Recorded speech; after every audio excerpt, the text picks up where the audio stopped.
Hey folks, and welcome back to another one of my videos. I'm Brendan from Bluelight, and over the past several years I've been coaching and supporting people for the police recruitment process. So what's this video about today? Well, many of you have applied to the Metropolitan Police and you've got the new day one ahead of you. Now, the assessment process to get into the police for the past decade or so has been based on the National Search Assessment Centre. This is where you went to a dull as dishwater assessment centre where you do 4 role plays as part of the process, and each one of those role plays would last you 5 minutes, and you're dealing with characters that have no emotion. They've got about 15 lines, and you're role playing a customer services officer at a shopping centre that doesn't exist. Yeah, nothing to do with being a police officer. The College of Policing evaluated their own assessment centre a couple of years ago and found that actually these role plays weren't really that fit for purpose. Wow, duh. So I've been coaching people to ace those role plays for years now, adopting a process using CUTSA as a framework. There's other videos on CUTSA that will help you through that. Now, the really exciting thing that's happened is the Metropolitan Police have now introduced, in conjunction with the College of Policing, a brand new assessment centre. They call it the Day One. And I'm quite excited about this because they're doing exactly what they should have done in the first place, which is to put you in role plays where you play the part of a police officer. So this is about seeing what sort of skills that you have to be a police officer in the future by putting you in the sort of scenario that you may get where you don't need to have powers of arrest or anything like that. You don't need to have knowledge of the law. You just need to be able to use certain skills and attributes and behaviours to be able to deal with the situation. 2 role plays now. Each one of them you've got 10 minutes to deal with. I'm not going to tell you about the detail around each one of them and what to expect when you first arrive. That all comes on my online courses. The client-only videos on the Facebook page. So if you're one of my clients and you want the in-depth version of this, then it's on my client-only group. I'm going to go into a lot more depth for you, the sort of depth that will allow you to amaze the assessors. They're going to be going, where did this come from? So it's in the client-only group for those of you who are my clients. You'll be able to watch that video there. But for everyone else, this is just a bit of a teaser, a bit of a taster. So on one of the role plays, you're going to be dealing with 2 people.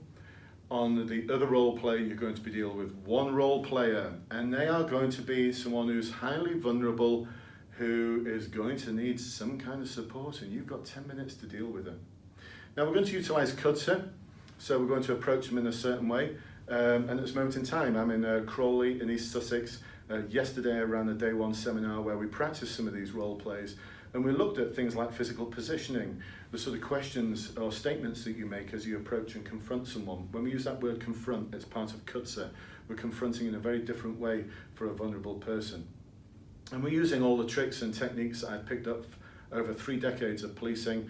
On top of that, some of the tips and tricks and guidance I've picked up from some of the most brilliant practitioners along my journey in the police. But that's not the part we're looking at today. Today we're going to look at how we'd utilise the 1 to 10 ometer. Some of you might be thinking, 1 to 10, what's that got to do with anything? So when we approach the person as part of the understanding part of CUTSA, we're going to explore this. We can't just start asking questions without asking permission. So we're going to ask permission in a certain way. And then we're going to utilise some open questions to build on that permission. And then we're going to use some open questions that I call, actually I don't call it this. All of this comes from the theory of something called motivational interviewing. The interesting thing about motivational interviewing theory, there's nothing motivational about it, and it's not actually interviewing. So I don't know where they got that title from, but it comes from clinical psychology. It comes from that world. It's something I use outside of the police recruitment world in the work I'm doing with forces at the moment on nudging culture change around community engagement and problem solving. And we use motivational interviewing as a way of communicating with communities, people in communities. As opposed to focusing on problems, we're starting to focus on the things that work well in their lives already. It links with things like appreciative inquiry and asset-based community development for the geeks among you. Anyway, motivational interviewing is a really good way of approaching this role player. So the next stage after the open questions is evoking change talk. And this is where the responses you get are just part of a journey, because we then want to, once we've evoked the need for change within the person, this isn't about telling people to do something, it's about asking questions that are going to evoke a need for change within that individual. We're then going to help them normalise their behaviour. So if they've got drug alcohol problems or a background of mental health, or there's something going on in their lives that makes them particularly vulnerable in the scenario that you're dealing with. And bear in mind, you've got 10 minutes to deal with this individual. You've got time to be able to start describing their behaviour, normalising it, and there's certain phrases you can use there. Now, where I'm going to hide this bit. Behind this is all the cool stuff, all the sort of questions that are going to be underneath these titles. And I've used this in an operational world, and it works so well. It really does work well. But the cool bit that I really like, that I do often, and those of you who've attended my seminars will have seen me do this, my scale of 1 to 10 ometer. So this is about readiness to change. And so the question we'll be asking here is, on a scale of 1 to 10 in respect of your readiness to change, where 1 is not ready at all and 10 is ready to change, what number would you give it? What number would you give it? And so they may say a 6. So I'm 6, yeah, a 6. I think it's 6. On a scale of 1 to 10, I'm ready to change, yeah, about 6. So my next questions would be 6, that's really good. That's really good. So let's just think about your journey and where you'd like to be perhaps in a few weeks' time or in a couple of months' time in terms of that continued readiness to change. What sort of number would you realistically give it in a few weeks' time, in a couple of months' time, in a world where everything is working out for you? And what they'll invariably say is they're not going to give me a number that's less than that. And here's a little trick, folks. And for any of you who come on my seminars, watch for me doing this. So if I say on a scale of 1 to 10, where do you see yourself now? Invariably, people will say the number that I'm pointing to. So I'm pointing to a 5 or a 6, aren't I?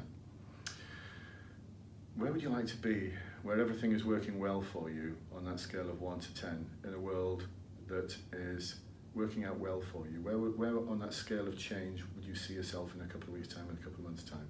Whereabouts would it be? So I'm pointing to an 8 now, aren't I? About an 8. Invariably, people will give you the number that you're pointing to. Some of you might be thinking, oh, it's a bit Darren Brown, that's a bit Paul McKenna. Well, it is a little bit. These are tricks I've picked up, bits of ethical, because I'm doing it authentically and ethically. So it's not manipulating, I'm doing it with the best interest of the individual at heart, and motivational interviewing looks at that. It looks at, is this manipulation, or is it something that we're doing ethically, authentically, in the interests of the client, of the person in front of us. So I've done courses with Paul McKenna, by the way, and a guy called Richard Bandler, who was the originator of something called Neuro-Linguistic Program. So years ago I learned all of these tricks, all the tricks that Paul McKenna and Darren Brown do. I know them, I know those tricks. They're not tricks really, it's just communication skills. So we're taking that 8 or a 9 now, and then we're going to do something called exploring the numbers. We're going to explore that willingness to change.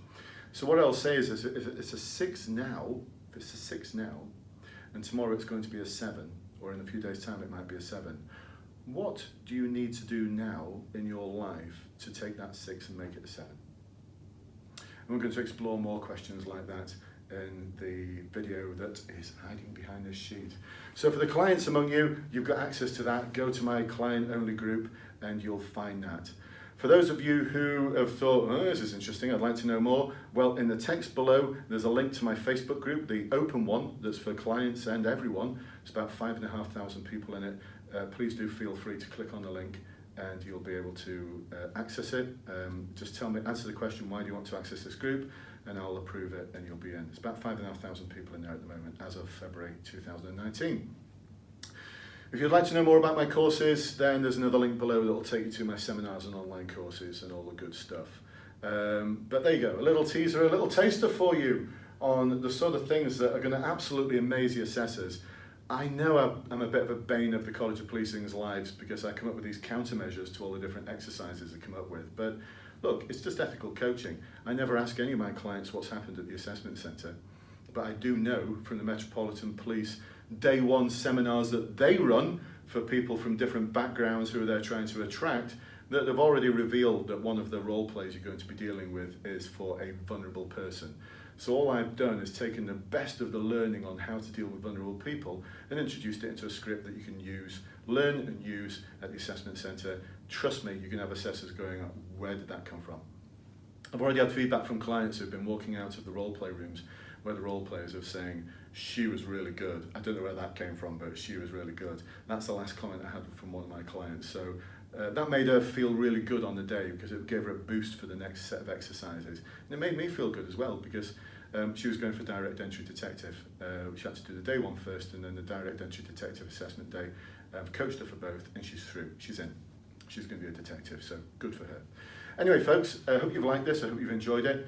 And if you've got any ideas for any future videos you'd like me to make, just drop me a line below and I'll see what I can do for you. Bye-bye for now.